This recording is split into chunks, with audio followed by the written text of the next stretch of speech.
eons ago, when things like Fortnite and TikTok and all the things youngsters are into nowadays didn't exist, there was a more simple time. A time where video games were a one-time purchase and the fun was unlocked from the start. A time where companies didn't shove in-game purchases down your throats every second. Those were the good old days, weren't they?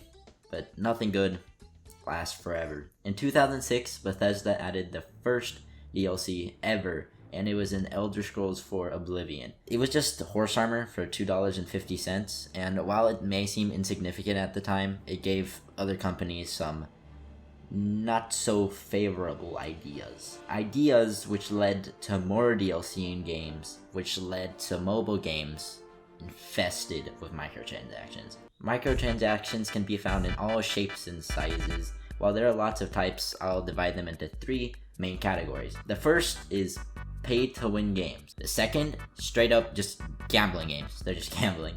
And the third, we'll get to later. So, starting off with the first type of games, which are free pay-to-win games. Who else to use as an example other than Supercell? Supercell is notorious for making games that give players advantages for paying. And if I'm being honest, I don't have a huge problem with it. I know it sounds silly, but let me explain. First of all, the games are completely free. You don't have to spend a dime on them, but you can if you want to. Second, no matter how much money you spend on the game, if you're bad, you're bad. Like, even if you spend a ton of cash on Clash Royale, yeah, you'll have good cards, but like, if someone's good at the game, they're just gonna beat you. And third, it hasn't really affected my personal experience with Supercell games. Of course, this could just be me, but like in Clash of Clans, for example, I started a fresh account, I didn't spend a dime on it, and I actually thoroughly enjoyed the game like that. And while, yeah, players just zoomed past me if they spent money, but it never really became a problem if you just ignored them. But I'm not condoning this practice at all. It is not a healthy practice for companies to, strive to do. It would be much better if they just slapped the good old price tag on the game and remove microtransactions completely. It will make the games a lot more enjoyable, and players can't get ahead of you. Everyone paid the same amount of money for the game, and now it's equal territory. So, final thoughts on games like Supercell games. They're okay, I guess.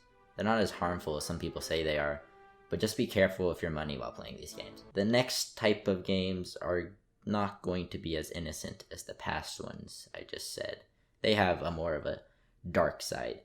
These games are literally just gambling simulators with nothing else to it. The biggest culprit has to be Coin Master. Jarvis Johnson made a really good video about the app, so I'll leave a link to it in the description, but I'll try to summarize it. It's an app that has very inviting art style for children.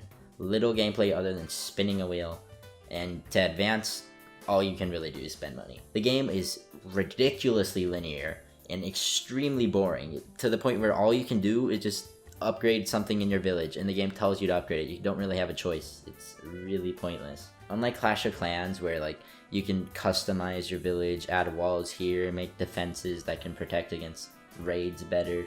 Your village, you can't really do anything with it. It's just there.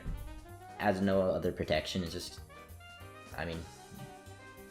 if it was raided, you spend money to fix it, and then you can raid other villages and they have to spend money to fix it. It's a bad game. But what tips it over the edge is the fact that it's suspiciously inviting towards children. Its art style, ads, and just overall appeal really tries to reel in kids. And while it does have an 18+ warning on the App Store, and when you open the game it says you must be 18 or older to play, but do you really think that's gonna stop kids? As a child myself, I can confirm that it won't. There are more gambling games that I could have talked about, and they're like a lot more transparent about literally just being gambling simulators, but Coin Master is kind of popular right now, so I thought it'd be just good to talk about it. Final thoughts, games like these absolutely suck. I'm not going to stop developers from making games like these, but I urge them to please direct all of the attention on the games towards adults, because I don't want a bunch of kids spending their mom's credit card's money on them. Now, for the games that I think are by far the worst at handling microtransactions, goes to the king of scumbaggery, EA. I know you've all heard about EA if you've even touched a video game, but if you haven't, let me educate you. EA is a video game company that specializes in taking your money. Instead of putting time and care into games like indie devs, They make uninspired, bland, repetitive AAA games. Yeah, the graphics might be pretty cool, but graphics can't save trash gameplay. While EA makes horrible games, I will be focusing on their sports series, specifically FIFA. I chose FIFA, well, because I played it before. On the surface, FIFA seems like a fine game. You can play as your favorite soccer teams, play versus your friends, and make your own custom characters. The game just seems fun. The problem arises when you approach the most appealing part of the game, the team maker. Making your own custom soccer team with any player you choose seems awesome, but EA had to royally screw it up. They added this little known feature called FIFA points. With these points, you can buy packs which contain soccer players. While you can buy packs with coins, FIFA points are much easier to get and require no work other than typing your credit card information in. But Matt Rat, I thought you said that in-game purchases like these didn't bother you. Well, no. In free games like Clash of Clans, they don't. But in AAA games that you already spent $60 on, it's kind of another story. While the fact that you can get ahead of other players in a paid game by spending more money is bad enough, it gets worse.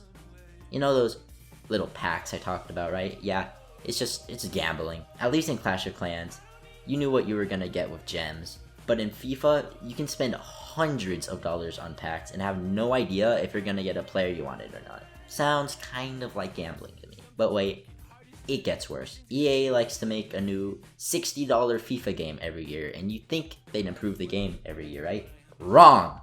All they do is slap a new number on the box art and call it a day. FIFA could have ended up being a fun, enjoyable experience for everyone, but EA had to do what they do best and screw it up. Final thoughts on EA? They suck. They don't care about the fans. They only care about their money. Again, I don't hate companies for adding microtransactions. In fact, the concept of DLC is fantastic because it allows us to fund our favorite developers while adding a whole lot of content to the table. But sadly, some companies make DLC without, the whole content part. Anyways, with that being said, this is Matt Rat, signing off. Peace.